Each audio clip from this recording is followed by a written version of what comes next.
Marahin aja, Pak. Maaf ya Bapak. Jadi kenalin teman-teman, ini adalah Pak Eko.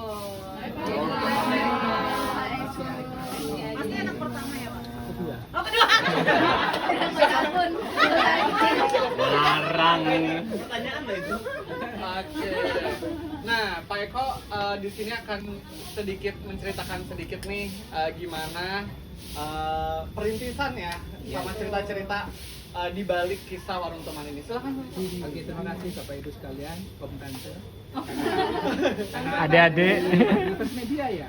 Dari Kantornya di Biomedical.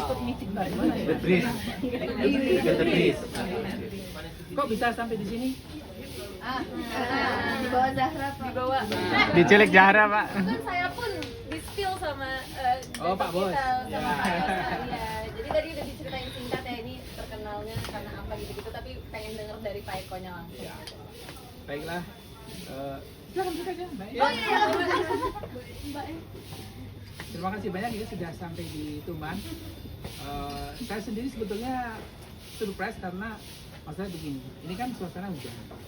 Sudah hampir sebulan ini orang berkunjung pasti ke sini mesti mikirnya soal hujan, kayak kaki dan tapi ternyata banyak juga yang Tetap datang. musim hujan sedang berdiri itu orang pada kemari.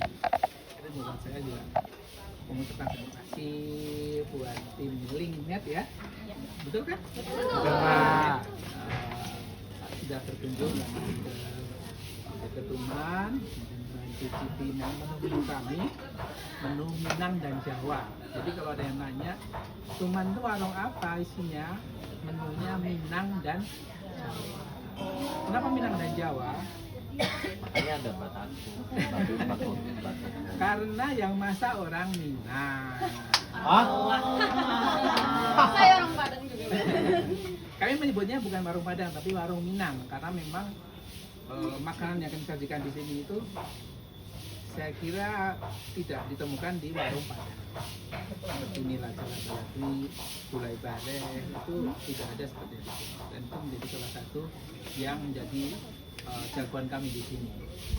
Walaupun jagoan utama itu satu namanya mangut pari asar. Itu Jawa kalau itu ya, Jawa Tengah, bagian utara itu pantai-pantai itu isinya mangut semua. Nah, saya sendiri Bantul Jogja. Saya sendiri juga baru mengenal. Baik Pundi, Baik Pundi. Bangun tapan. Oh, Bangun Tapan dari satu kabupaten. Saya nggak ada subtitle-nya ya. Nggak ada subtitle-nya. Saya baca Ternyata pulang kampung, Will, ya. Bangun Tapan itu Bantul bagian mepet atau deketan sama nempel sama Jogja bagian utara ini. Kalau pajangan tempat saya itu bagian pojok selatan agak tuh. Sudah mendekati Kulon. Nah, dulunya sebelum saya buka warung ini, saya dulu juga kerja kantoran begini. Belasan tahun itu dari 2000. Dia termotivasi. Dari Belum mendekati ya deh. setahun 2000 sampai 2018 saya itu kerja kantor.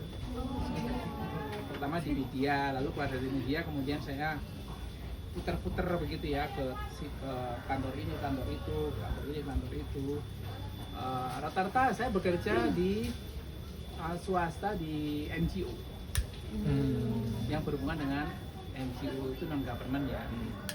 Pernah di USA, pernah terakhir itu saya di namanya JICA. Pernah dengar JICA enggak? JICA itu Jepang International Cooperation Agency yang menangani kerjasama Indonesia Jepang. Nah, saya di situ kantornya di Plaza Senayan Lantai 8. Nah, di sana 2018 kontrak saya habis. Karena memang kerjanya kan kontrak 2 tahun, 3 tahun, 4 tahun gitu kan. Terakhir 2018 itu kontrak saya habis, terus saya memutuskan nggak mau ngantor lagi. Kenapa? Jawabannya simpel. Karena waktu itu saya ngantor nggak ada duitnya.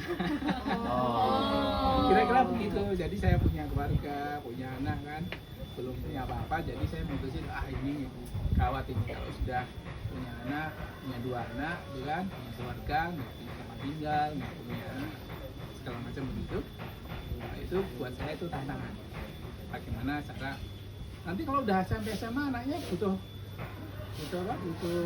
dana lebih banyak, saya kelabakan nanti Om, karena ya saya bisa ngukur lah pekerjaan kantor itu berapa misalnya penghasilan. Tapi saya cerita background saya ya. Mohon maaf kalau kemudian saya kemudian di antara bapak-bapak ibu di sini Kira usaha. bukan. Malah saya dulu kurang lebih kondisinya sama kerja kantoran gitu loh. Saya memutuskan waktu itu nekat keluar 2018, benar-benar nekat. Saya belum punya pegangan apa-apa, pekerjaan baru nggak ada, istri nganggur, mau buka usaha istri nggak mau. Kan modal saya buka usaha cuma istri saya masakannya enak. Nah itulah yang menjadi istri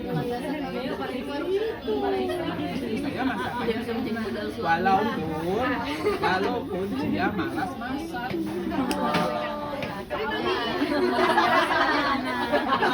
Iya semua ada dia. Masakannya menurut lidah saya personal itu enak.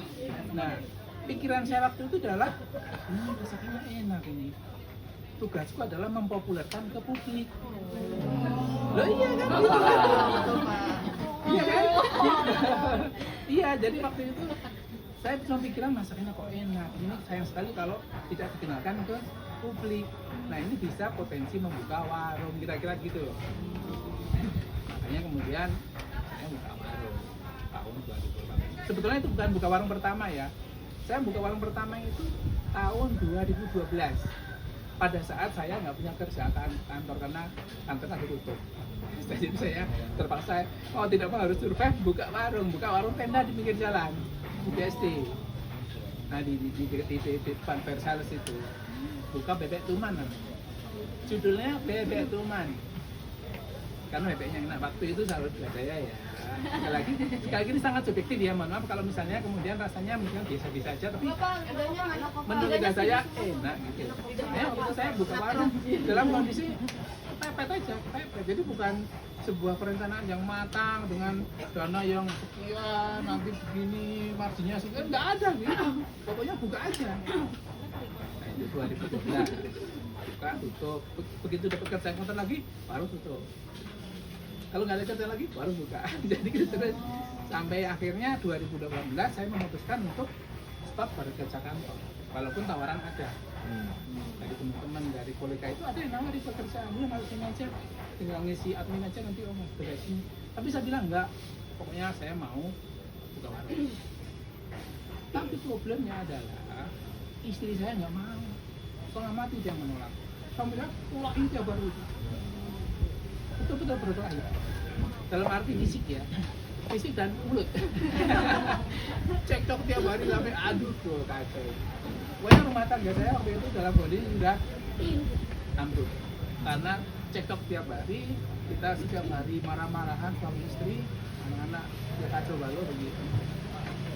Entah gimana ceritanya, akhirnya dia mau. Nah itu 2018 akhir dia mau bersedia masak. Nah ya, belum di sini. Nah begitu mau ya saya langsung gaspol aja. Pokoknya nggak ada duit, cari duitnya, cari modal begitu ya. Modalnya ya ini teman-teman kantor yang baik hati gitu. Pokoknya saya memanfaatkan apa yang ada, bukan mencari yang tidak ada. Termasuk kalau misalkan Bapak Ibu pada lihat di sini kenapa porsinya jelek-jelek begini, itu ada kotak-kotak buah. Itu dulu karena kepepet nggak punya duit buat beli properti. Lalu saya ngambil kotak-kotak buah di pinggir jalan, saya bawa sini aja. Masalah selesai, masalah kebutuhan kursi meja selesai. Jadi singkat cerita, warung rumah itu warung kepepet. Nggak punya pekerjaan, nggak punya income, suami istri nganggur, ya semua serba kepepet lah. Tapi tadi itu saya sangat meyakini, saya